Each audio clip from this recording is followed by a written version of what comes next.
Ang exercise natin for this video ay para sa trigger finger. So, ang trigger finger, usually naapektuhan ang middle finger at ang ring finger. So, ayan ang usually ifo-focus ninyo sa exercise. Pero pwede nyo naman gawin sa buong kamay. So, ang trigger finger is, ayun ang pag naglalak yung finger ninyo sa bent position ng nakaganyan. So, hirap, ibig sabihin ang hirap gawin is yung pagdiretso ng finger. So, ang focus ng exercise is mobility ng or yung improvement ng flexibility ng mga tendons sa kamay. So, ang unang exercise natin is active range of movement. Ang first exercise na gagawin natin is range of movement exercise. Pero dito is ibablock ninyo yung or i-isolate ninyo yung joints ng finger. So, ang una nating ifo-focus is yung middle joint ng finger. Okay? So, kunyari, unahin natin yung ring finger. So, sa ring finger, hahawakan nyo yung ibabang part ng daliri ninyo para ma-isolate yung middle joint ng finger. So, hawakan nyo siya ng paganyan. And then, ang ibebend nyo lang is yung middle joint. Dapat straight pa rin yung ibabang or yung dulong part ng finger ninyo. And then, straight, then bend, and straight. So, pwede nyo siyang gawin ng 10 to 20 times or let's say 10 times and 2 sets. So, kapag katapos nyo gawin sa isang finger, pwede nyo ilipat middle finger naman. So, bend and straight. Bend and straight. So, kung kaya nyo naman na sabay-sabay yung mga finger, hahawakan nyo siya ng nakaganyan and then ibebend ninyo yung middle joint ng finger ninyo and straight. Bend and straight. So, gagawin nyo siya ng 10 times and 2 sets.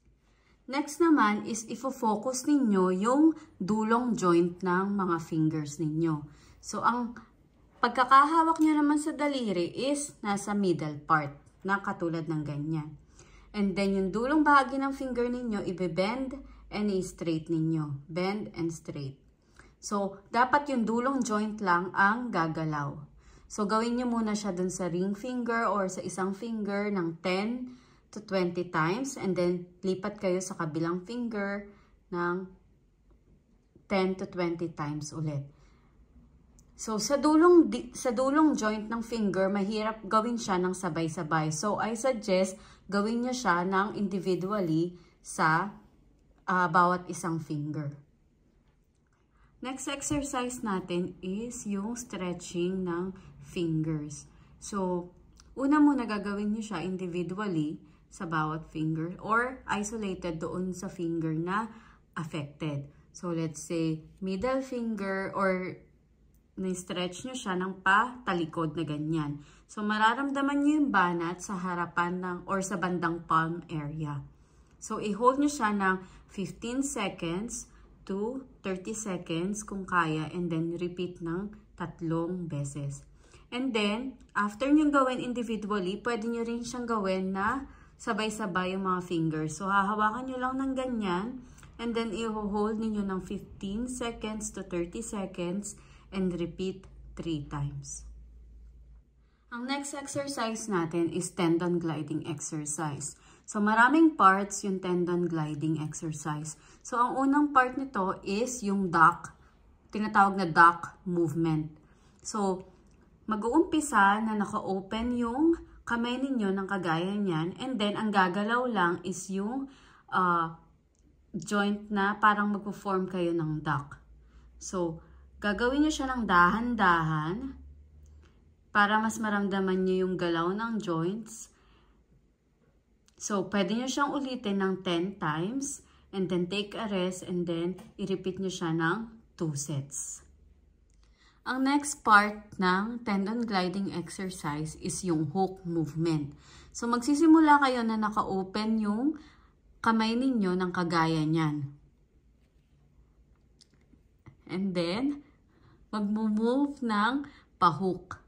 So, parang mag-form kayo ng hook. So, naka-bend yung mga fingers So, from straight position, open, and then hook. And then open again, and hook. So, repeat lang yan ng 10 times. And pwede nyong gawin ng 2 sets. Ang third part ng tendon gliding exercise is yung tinatawag na make a fist or squeeze. So, mag-uumpisa uli kayo ng naka-open yung kamay, and then full fist or squeeze. So, hold nyo lang siya and then open again and squeeze. Then, again, open and squeeze. Okay? So, gawin nyo siya ng 10 times and repeat ng 2 sets. Ang fourth part ng tendon gliding exercise is yung tinatawag na touch and trace. So, mag-uumpisa na naka-open yung kamay ninyo, and then yung galaw dito is per finger and thumb. So, una, itatouch nyo yung thumb ninyo sa point ng index finger, and then yung hinlalaki ninyo is isa-slide ninyo doon sa index finger. So, yung touch again, and trace, pababa. And then, gawin nyo siya sa middle finger, touch, and trace. Then, ganun din sa ring finger, hanggang makarating kayo sa little finger. Then, ulitin nyo siya ng 10 beses sa bawat daliri. So, pwede nyo gawin ng 2 sets. 10 times and 2 sets. So, make sure dahan-dahan lang yung galaw. Ang last part ng tendon gliding exercise is yung finger wide spread. So, ang gagawin ninyo is mag-uumpisa kayo ng nakaposisyon ng ganyan. So, magkakadikit yung mga daliri. And then, igagalaw nyo yung mga daliri ninyo or paghihiwalayin nyo sila. So, spread, wide, and then close. And then again, spread and close. Dahan-dahan lang, spread and close. So, gagawin nyo siya ng 10 times and repeat ng 2 sets. So, next naman is strengthening exercise. So, mahalagang strengthen yung mga maliliit na muscles ng kamay. So, ang kailangan nyo lang is rubber band or garter na katulad niyan. So, isusuot nyo siya sa 4 na daliri nyo ng kagaya niyan. So, ganyang level lang ang pagkakalagay. And then, ang galaw ninyo is spread or i-open ninyo, paghihiwa-hiwalayin yung mga daliri, and then close, and then again spread and close. So, gawin nyo siya ng 10 times. So, kung kaya nyo naman, ituloy-tuloy hanggang 20, much better.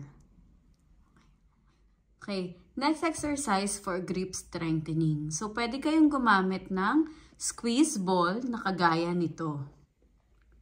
Or, pwede rin namang rolled towel. Yung maliit na towel lang, i-roll yun nyo. So, pwede yun yung gamitin ninyo. Kung wala kayong maliit na bolang kagaya niyan. So, ang gagawin ninyo is, ikigrip nyo lang siya or i-squeeze nyo lang yung bola. Then, hold nyo siya ng 5 seconds. Then, relax. Dahan-dahan, then grip. Then, hold ng 5 seconds and relax. So, pwede nyo siyang ulitin ng 10 times. So, let's say, medyo masakit pa kapag gina-hold ninyo, pwede nyo gawin ng repetition lang. Let's say, squeeze and relax, squeeze and relax. Tapos, kapag medyo naging komportable na kayo, tsaka kayo mag-hold. Comment below kung meron kayong mga questions and topic suggestions. Thank you for watching!